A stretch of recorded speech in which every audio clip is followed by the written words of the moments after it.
నిన్న అసెంబ్లీలో జరిగిన చర్చ, ఇవాళ పొద్దున ప్రధాన పత్రికల్లో వచ్చిన ప్రధాన శీర్షికలో పెట్టిన వార్తలు దుర్మార్గంగా అంటే శాసనసభలో జరిగిన చర్చ ఒకటి, ఆ తర్వాత వచ్చిన రాతలు. ఈ రాష్ట్ర ముఖ్యమంత్రి రేవంత్ రెడ్డి అనే పేరు అబద్ధానికి పర్యాయ పదం అయ్యే పరిస్థితి వచ్చింది రాబోయే కాలంలో. రేవంత్ రెడ్డి అనే పేరు ఒక పదం, అబద్ధం అనే పదానికి పర్యాయ పదంగా వాడుకోవచ్చు ఇక తెలంగాణ ప్రజలు, భారతదేశ ప్రజలు, తెలుగు ప్రజలు. అంత దుర్మార్గమైన, అంత చండాలమైన పరిస్థితి దిగజారింది.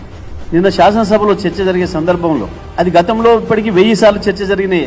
విద్యుత్తుకు సంబంధించి గతంలో మేము అధికారంలో ఉన్ననాడు కేంద్ర ప్రభుత్వం మా మెడపైన కత్తి పెట్టి మీరు వ్యవసాయ పంపు సెట్లకు మీటర్లు బిగించండి, రైతాంగానికి ఉరితాడు వెయ్యండి అని చెప్తా ఉన్నారు.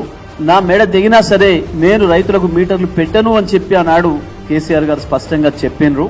అంతేకాదు ఆశలు చూపెట్టినరు. ప్రతి సంవత్సరం 0.5% FRBM అదనంగా ఇస్తాం అని కూడా ఆశ పెట్టినరు.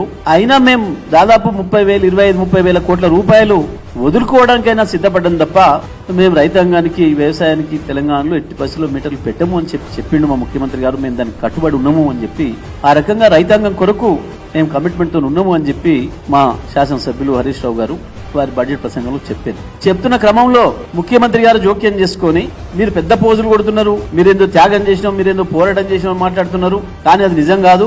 మీరు ఆల్రెడీ ఒప్పుకున్నారు. 2017లోనే మోడీ గారు, కేసీఆర్ గారు ఇద్దరు కలిసి సంతకాలు మార్చుకున్నారు, సంతకాలు పెట్టుకున్నారు అని చెప్పి శాసనసభను, రాష్ట్ర ప్రజల్ని తప్పుదోవ పట్టించే ప్రయత్నం చేసిండు, ప్రజల్ని మోసగించే ప్రయత్నం చేసిండు.